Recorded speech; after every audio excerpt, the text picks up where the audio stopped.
Assalamualaikum, kami dari kelompok Nasi Padang ingin memaparkan pengaplikasian pengelolaan data dalam kehidupan sehari-hari.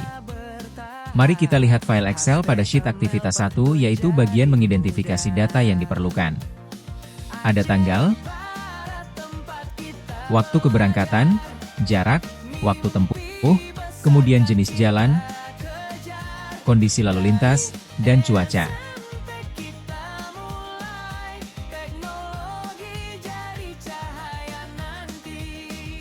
Kemudian untuk sumber data berasal dari Google Maps, Waze, GPS tracking, dan survei.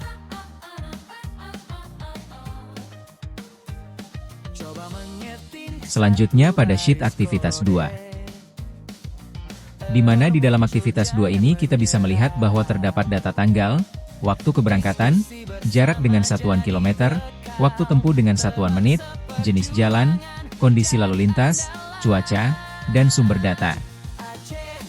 Dalam aktivitas 2 ini kita bisa melihat juga bahwa masih terdapat data yang kosong yaitu data kecepatan dengan satuan kilometer per jam, data kecepatan valid dan outlier.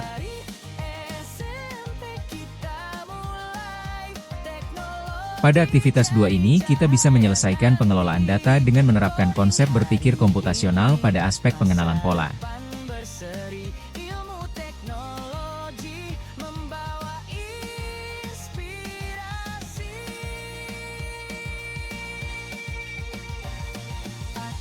Langkah-langkahnya yang pertama adalah memeriksa kelengkapan data dengan mengidentifikasi data yang hilang.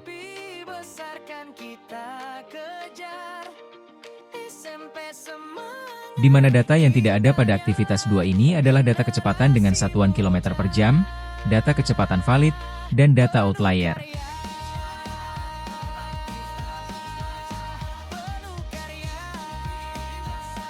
Nah, di sini yang pertama kita bisa menentukan kecepatan dalam satuan kilometer per jam.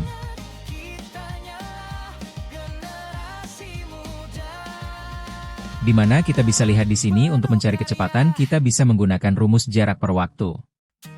Jaraknya yang dalam satuan kilometer dan waktu yang digunakan waktu dalam satuan menit.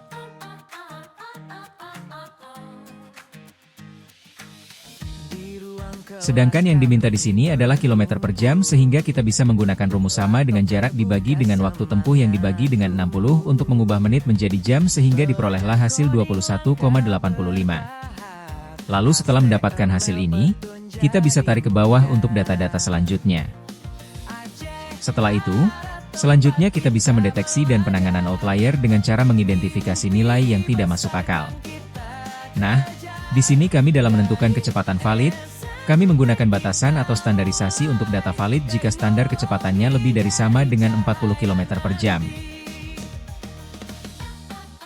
Dan apabila kondisi lalu lintas rendah, tinggi, sedang, sangat tinggi, harus disesuaikan dengan kecepatannya. Jika kondisi lalu lintas tinggi, maka kecepatan rendah. Begitu juga sebaliknya. Jika kondisi lalu lintas rendah, maka kecepatannya tinggi.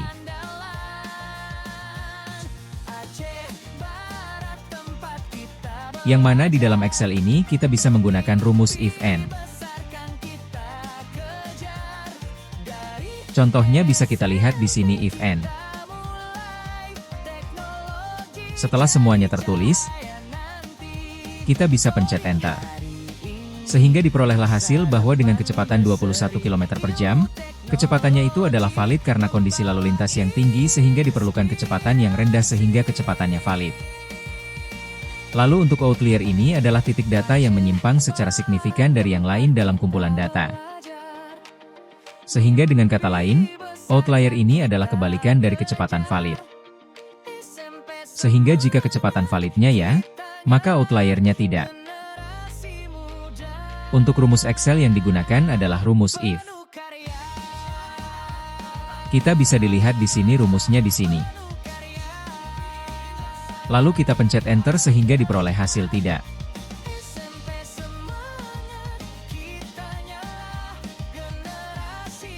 Untuk data selanjutnya kita bisa menarik ke bawah.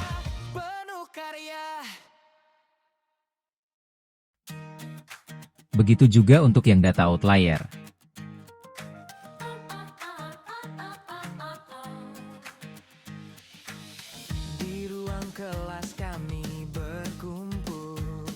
Lalu tahap terakhir adalah menyamakan satuan pengukuran di mana kita perlu mengkonversi atau mengubah atau menyamakan semua satuan pengukuran dalam data tersebut.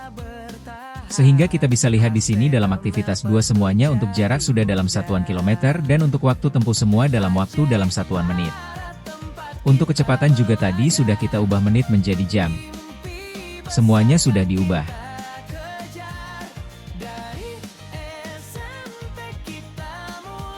Untuk aktivitas selanjutnya setelah pembersihan dan validasi data kita dapatkan data yang sudah dibersihkan dan valid.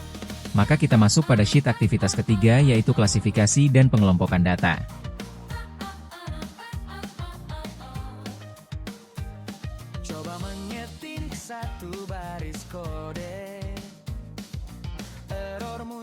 Ini tujuannya supaya kita dengan mudah bisa mengenali pola. Maka kita bisa kelompokkan data-data sebelumnya dalam beberapa kategori.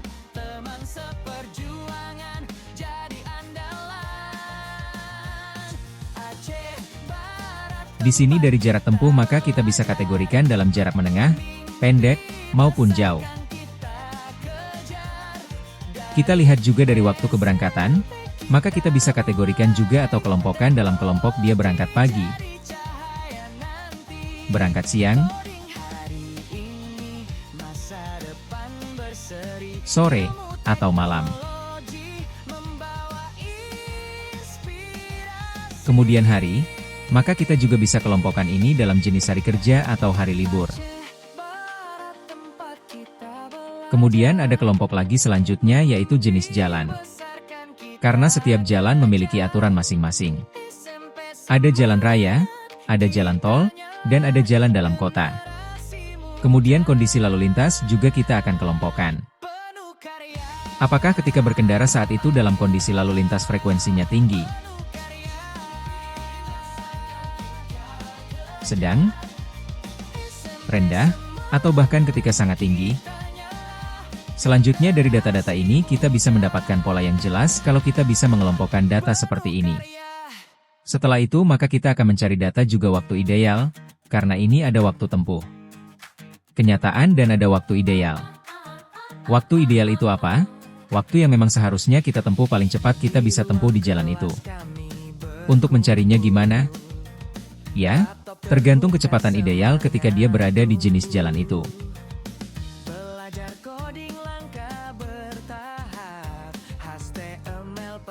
Kemudian yang terakhir kita akan tahu indeks hambatan yang dialami pengendara dengan cara membagi antara waktu tempuh real dengan waktu tempuh ideal.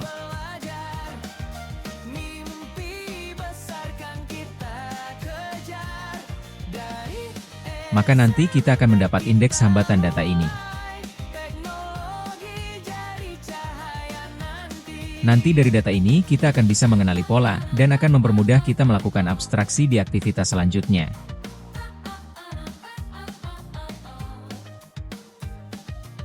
Setelah mengetahui hasil dari aktivitas ketiga, hasil tersebut akan kami gunakan untuk aktivitas berikutnya.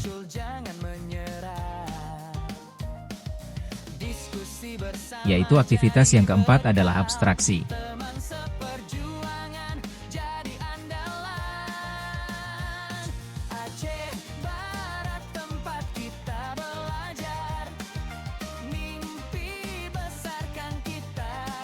Di mana pada aktivitas ini kami fokus pada data-data yang penting di mana banyak variabel yang telah terbukti berpengaruh secara signifikan.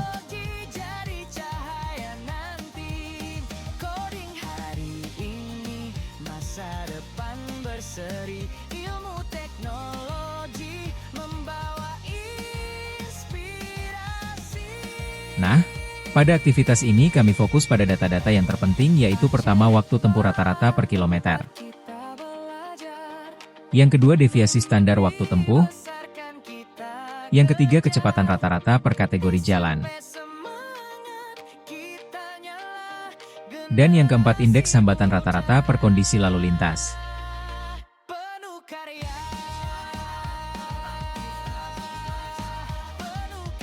Untuk rata-rata waktu tempuh per kilometer, kami mendapatkan data pada aktivitas ketiga.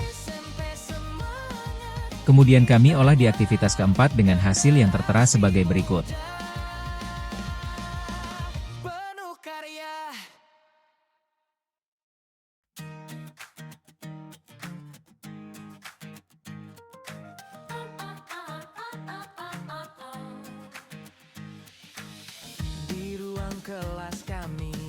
Untuk deviasi standar waktu tempuh, sama halnya kami mendapatkan data pada aktivitas ketiga.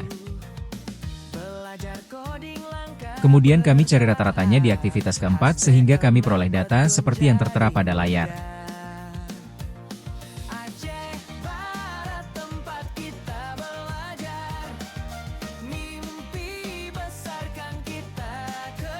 Selanjutnya kecepatan rata-rata per kategori jalan.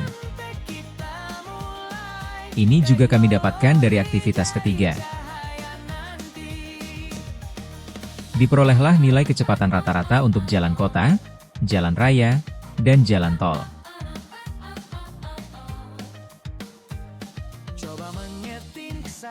Untuk yang terakhir, indeks hambatan rata-rata per kondisi lalu lintas.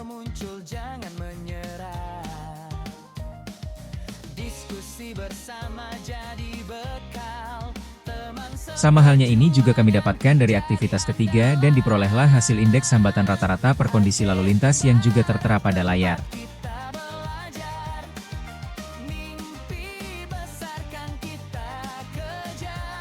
Sekian penjelasan singkat dari kami dari kelompok Nasi Padang mengucapkan terima kasih.